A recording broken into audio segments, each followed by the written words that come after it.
Mardi 24 septembre 2019, chers internautes, bienvenue à cette autre édition de la revue de presse du journal du Cameroun Télévision. L'actualité au Cameroun reste marquée par le grand dialogue national prévu du 30 septembre au 4 octobre 2019 au Palais des Congrès de Yaoundé. C'est ainsi que le quotidien national bilingue Cameroun Tribune titre sur les préparatifs à ce grand rendez-vous national. Selon le journal de Marie-Claire Nana, le Premier ministre chef du gouvernement Joseph Diongouté a reçu hier lundi 23 septembre 2019 les propositions venues des 10 régions du Cameroun, ceci dans le cadre des consultations en prélude aux travaux qui commencent dans les prochains jours. Pour plus de détails, lire les pages 8 à 12 de Cameroun Tribune, page spéciale consacrée à ce sujet. Et si Cameroun Tribune parle des consultations menées par le Premier ministre chef du gouvernement Joseph Diongouté pour assurer le succès de ce dialogue,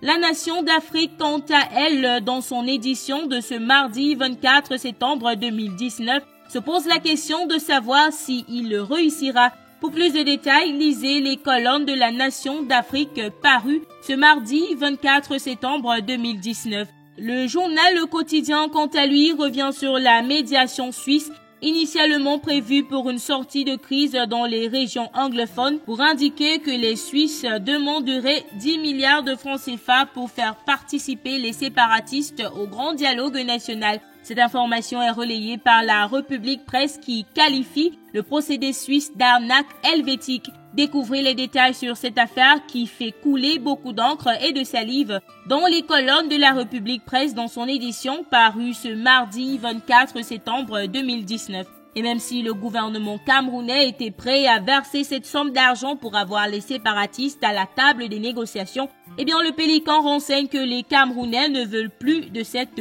médiation. Loin du grand dialogue national, prenons le quotidien Le Messager pour parler exactions et violations des droits humains. Le quotidien titre Mediapart éternue, le régime sort les muscles. Le Messager poursuit en précisant que le pouvoir de Yaoundé a nié détenir des chambres de torture secrètes et utilisé le bataillon d'intervention rapide, le BI, pour réprimer les civils comme l'on accuse le média français en ligne Mediapart. Les détails sont à retrouver en page 4 du quotidien Le Messager, paru ce mardi 24 septembre 2019. Toujours avec le quotidien Le Messager, barreau, retour au prétoire, revendications dans les tiroirs.